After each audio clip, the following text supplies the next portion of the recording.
Hello, it is Ren Amory here, and this is my second shot at recording this video. I did it a week ago and realized that there was a problem, and so I have to redo it. But it's going to be about adding pockets to notebooks, or in my case, to the Book of Days or any of my other books, by not treating your books as precious. Some books deserve to be treated as precious, but workbooks, tools, study aids, I think we have a little bit more leeway there. I'm going to show you how I make pockets.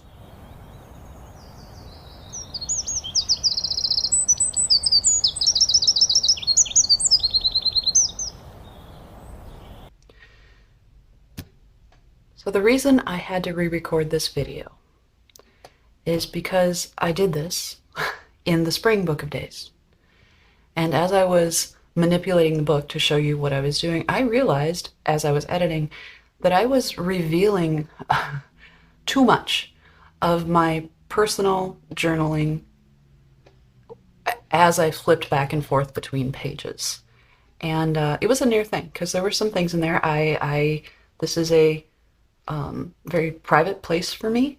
So I don't think I'll be showing you very many images of my book as I'm using it. So it's ideal that the summer book is done because I have done literally nothing in this book. There is nothing embarrassing or private in this book, and I can show you features and stuff in this at least for the next little while. So I'll be doing that until I start using it. In every book that I make, there are pages created specifically so that you can make pockets out of them.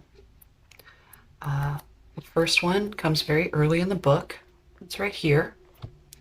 I'll move some stuff out of the way so I can manipulate the book a lot, because we're going to want to do that. But I am going to try and keep it within the view of the camera.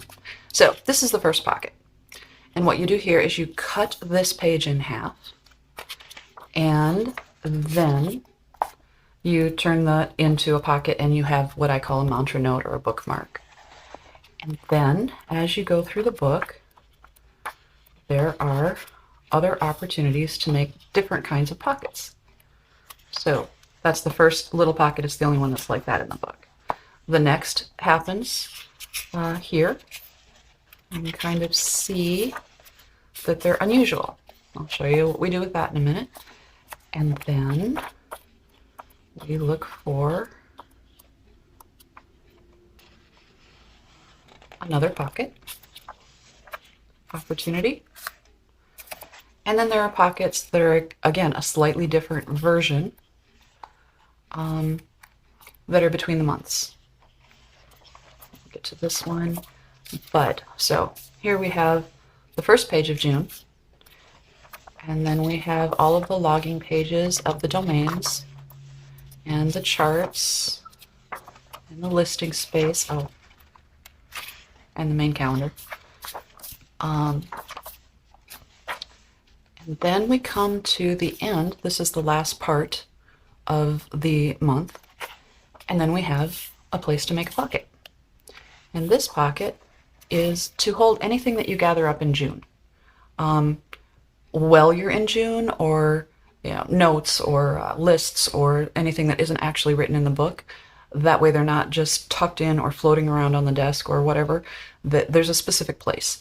All the stuff for June stays in the June pocket until you're done with June. And then some of it will move to the July pocket, and some of it will stay in the June pocket because now the book has become a place for memorabilia.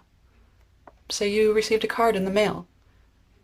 You can tuck it into the pocket and leave it there, and years from now, if you go back and look at the summer of 2024 and you're paging through your book, you will find the love note from your 4-year-old or the card that your grandma sent you for your birthday or whatever.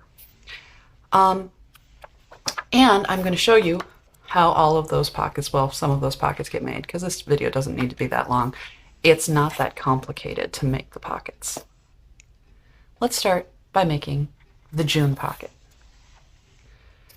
You can see it set up like this. This page has a banner running across it that has the name of the month, and this page is identical to that. This page is just a liner. So for these pockets, the advice, the instructions, which are right here. There's always instructions on how to do it. The instructions are to cut along the upper edge of the banner on the page. And I am very deliberately trying not to be a perfectionist about this. I am going to kind of try and get up into that corner because I have a use for this little scrap of paper that I am cutting away. We'll set that aside for now. So now you can see that what we have is a page that's been cut and a page that has not been cut.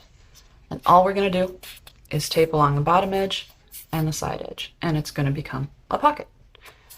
I'm going to say pocket a lot in this video, forgive me for that. The easiest, least stressful way to do this is to use magic tape, matte tape, invisible tape, whatever you want to call it.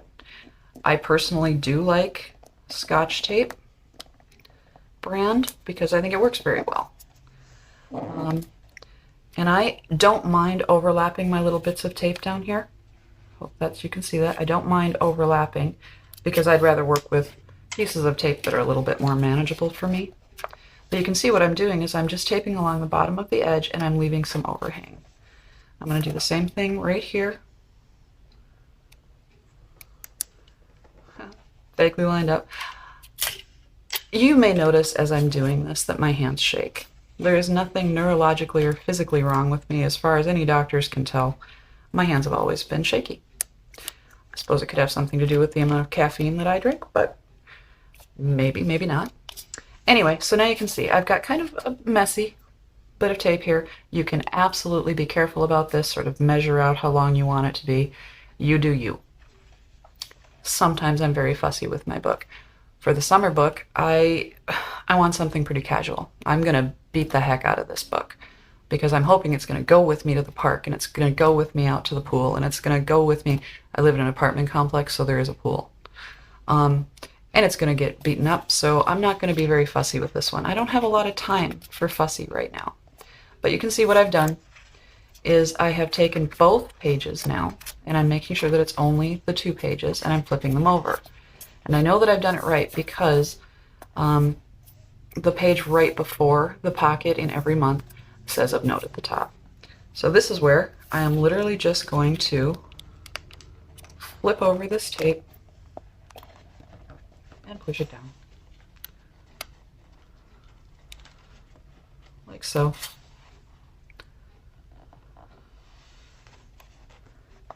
And yes, I got some wrinkles in my tape. This is killing me a little bit because I'm actually a perfectionist, but there's no way I'm going to be able to do this in any kind of speedy way while I'm trying to line up my tape. So there's the bottom of the pocket. You can see it is now pretty secure. And now we're just going to do this edge. Same deal. I find that turning the book makes it easier. And sometimes pinning down the page that you're not working on makes it a little bit easier too. So here, I'll actually try and get the right length of tape for this. Because I will say this, for these in between the months pockets, the ones that I call the less bulky pockets, you want to make sure you start this edge of your tape right at the point, because otherwise you're going to narrow your pocket opening in a way that you don't really want to. So you want to start that right at the point there. Sorry. Like I said, I am not the most physically graceful. And then you flip it over and pin it down. Now we have a pocket. See?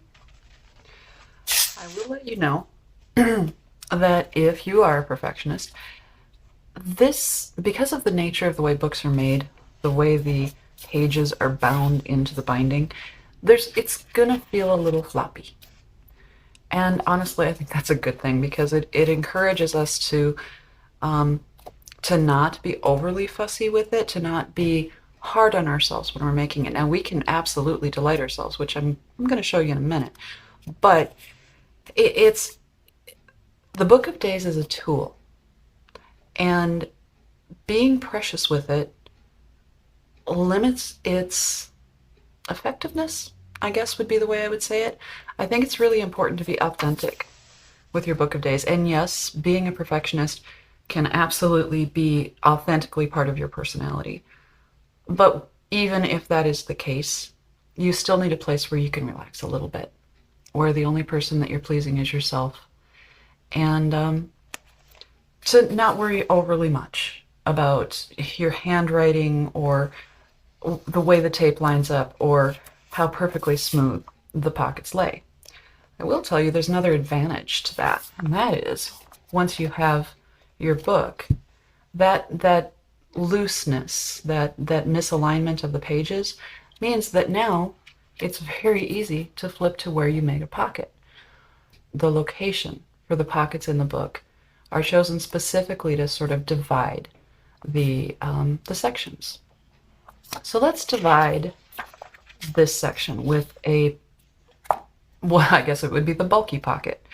And just for you, I am going to stress myself out a little bit by trying to make this a little prettier. Again, I'm going to try and not be crazy about it. But the way you can bring some color to your black and white Book of Days is stickers and washi tape. Washi tape is your friend if you want color. So let's put together the the pocket that comes between the chart of the wheel of your wheel of the year and your notes about your wheel of the year. And once you have this pocket, you'll see how they line up nicely. So here's how we do this. Instead of cutting it away, now you can cut it away if you decide that that is what you prefer, but try it this way first and see if you like it. You're going to take the first page, and there is a faint line here, but I wouldn't worry about it too much. It's just sort of a guide to let you know that you're going to try and fold your page from the corner of the book outward. So let's do the first page. And you basically just fold it in like so. All right. Push it out, push it up, push it down. You have your first fold. And you can still see the strawberries that are on the original illustration. And now we've exposed the lining of the pocket, which is daisies. In most of the pockets, you're going to see these little notes, and sometimes they have information about the section that's near them. And in this case, it's just it says it's just a secret place for a spell, intention, or prayer. So if you were to write something here and then construct the pocket, you would know that it's there, but no one else ever would, which I think is just kind of fun. All right, so now we've made one half of the pocket, and we're going to try and match that fold with the other half of the pocket. And again, the line is there and you can try it, but honestly, this part is more about lining up with the fold that you already made on the other side. And you'll see what I'm doing is I'm pulling this corner. There's a fair bit of tension on it until I see that it's lined up pretty darn well. Do you see that that's lined up well? And up here in the corner, I'm going to press it out. There. Now we have a pocket. Now we're going to do the same thing with the taping along the bottom and up the side. And you can see how that's going to affect what you can see when your thumb flips open to this part of the book. But we have some decisions to make at this point, and that is, do you like the flaps? Because if you don't like the flaps, you can absolutely cut them away. Or if you're looking for a sturdy pocket, you want this edge to be nice and firm so that it doesn't accidentally rip as you're putting things in and out of it, you can fold them in, which is what I'm going to do with this. You can see my fold lines are there now, right? I hope you can see that. There's that and there's that. So now I'm just going to fold it the reverse way.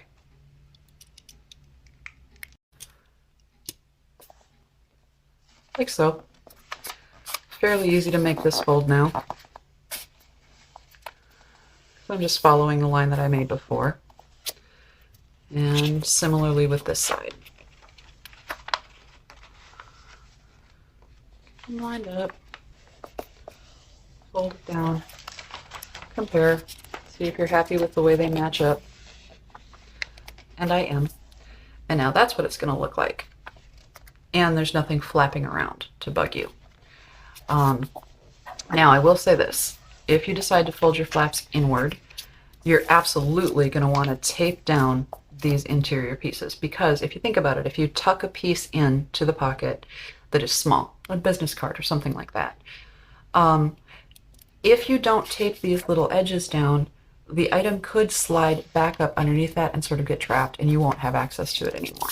So should you decide to fold your flaps inward, then using just plain Scotch tape, I recommend taping these down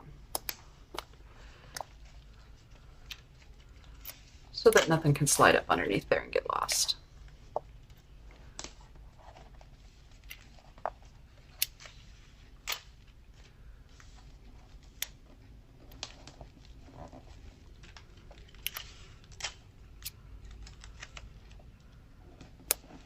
Okay, so now we have that. And what I'm going to do is choose a pattern of washi tape. These just happen to be the ones that I grabbed earlier. I think I might go with, the flowers. I think I'm going to go with the flowers for this one. So I've got my pockets lined up. And now here's where things are a little fussier if you're going to do washi tape, because it shows. You saw that the Scotch tape, it just disappears, it blends. It creates a little bit of shine when you turn the pages and so on, but it's not obvious. It's not going to catch your eye every time you open your book. Now, what I do is I take more tape than I know I'm going to need for the seam that I am about to seal. So I'm going to do that. Just going to cut that off. And now I have a piece of tape that's longer than I need. And I'm going to, make sure you can see, I'm going to do my best to, without sweating it too much, get this along the bottom. And I'm going to try and get it to be straight. And I'm going to try and get it so it's about halfway. Half of the tape is on the top pocket and the other half is ready to be flipped over. I almost never get that exactly right, and it's okay. Then in this corner, you use your fingernail, thumbnail, bone folder, butter knife, whatever, to really press that down in there. And you want to really press your thumb into it, because what you're going to do is you're going to gently lift that up, because washi tape is a low adhesive tape and you can peel it up and reposition it. But what I did by pressing my thumbnail into it like that is I left a mark in the tape, so I know exactly how much to cut off. And now I can press that down right into the seam of the book, the binding of the book, and it's there. And then I'm going to press down pretty hard. Again, it's a low adhesive tape, so if you're looking for super sturdy, you go with the Scotch or electrical tape or whatever. You could use masking tape, but if you're going for pretty washi tape, you want to make sure it's pressed down well. Then you're going to flip the whole page over with both pieces of your pocket, and you're going to flip this up and seal the bottom. And you can see I did not get it halfway, but it doesn't really matter. On one side it shows a little more of the tape, and on the other side it shows less.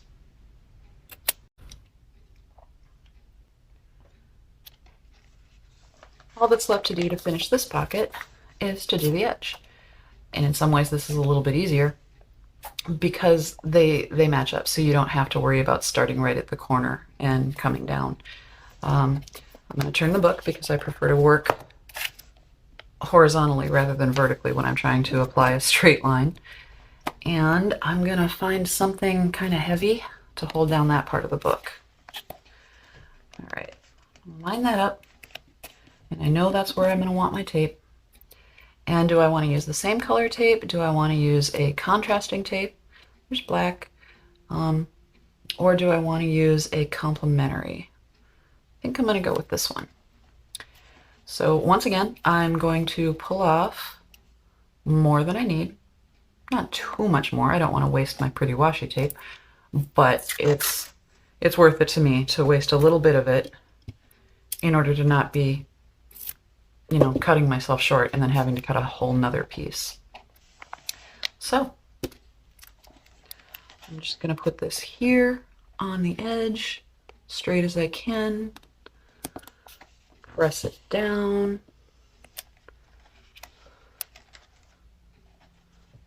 Turn the book.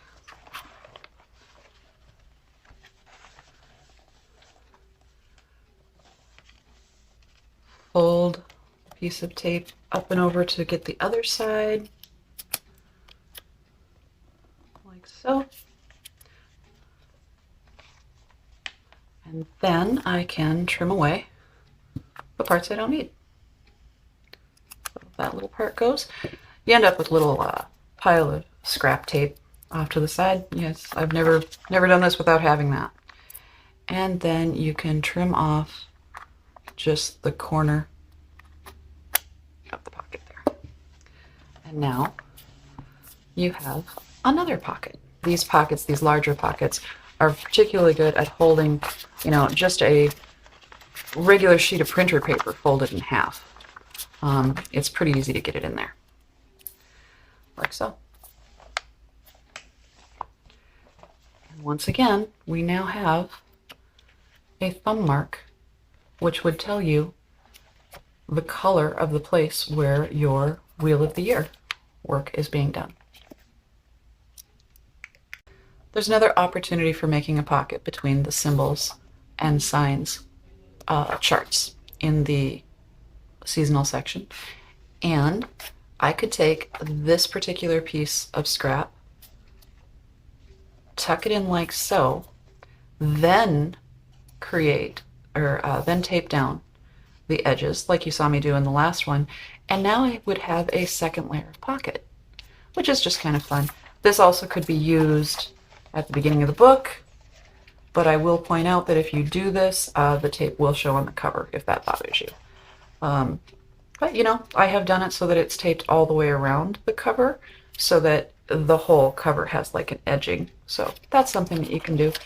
And you can use this anywhere on any page. That would be something that you can do in any book, in any journal, even journals that are not designed for you to, you know, be able to use 2 to 4 pages in order to make a pocket without losing content. You can find a place in many journals where you just use a corner scrap like this and put it on a page, tape the edges, and you have a pocket. If you found anything here that was helpful or interesting, please like the video. Please subscribe. This is a new channel, and every subscriber really has an outsize effect on how much the channel grows. That's it for this video. I hope you all have a good weekend. I will be putting up a video on Tuesday, which will be tarot focused. It won't have anything to do with my books. I just love tarot. I will be posting another video next Friday related to the Bit of Witchy lifestyle, way of being, however you want to call that. Last night, after I finished filming and cleaning up, I went to my own cozy corner and I finished making the pockets in the Summer Book of Days, my copy of the Summer Book of Days. And I just thought I'd give you a quick view of what that ended up looking like. There's 7 pockets in all. They do separate sections in the book, so this pocket basically follows the instructions on how to use the book, and this pocket sort of introduces the idea of the annual section, which is kind of short, and it talks about the fact that you're going to have 13 weeks this season, and there's going to be 4 of those in the year. And then there's a little bit of a room to deal with annual things. And that ends with a chart where you can fill in, decorate, do whatever you like to create your own Wheel of the Year, which is referenced in the beginning of the book. Note the other pocket. And then here's notes for whatever you do here or whatever your thoughts are about your personal Wheel of the Year. And that ends the annual section. Then we get into the summer celebration. And there's some essays and various things you can do. And then there's this little bit in the middle, a section in the middle of the season, which has black borders. And that is specially designed for folks who are going through a more difficult season of their life right now, as I am. So one of the things that I did is on this page where I kind of like to come and decompress, I added a little bit of extra tape. It's a fabric, it's a very soft tape, and it will help me find my decompression place very easily. But then we go back to continuing to celebrate the season with all sorts of information and lists and ideas and thoughts and goal setting and spell pages. And at the end of that, at the end of the spell pages, we have the symbols page and the signs page. There's a whole video on the channel about how to use those, but they're in the seasonal section because it allows you to have all of your information on one page, or it can serve as sort of an index for the rest of the season. But another pocket. Then you turn the page and you are in the beginning of the first month, in this case June. June goes all the way to this page where there is a pocket for you to gather stuff for June, and everything in between is dedicated specifically to June. I used the same color tape that I used on the pocket on the main calendar so that it's easy to find. Similar situation in July pocket and July main calendar. And finally, we have the August pocket, and I've marked the August calendar. And that is basically setting up all the pockets. You can see the color and how easy it is to flip through the section that you're looking for. And that's why you make them. And now it's time to wrap up this video. I'm eager to get this done because I got a new book in the mail.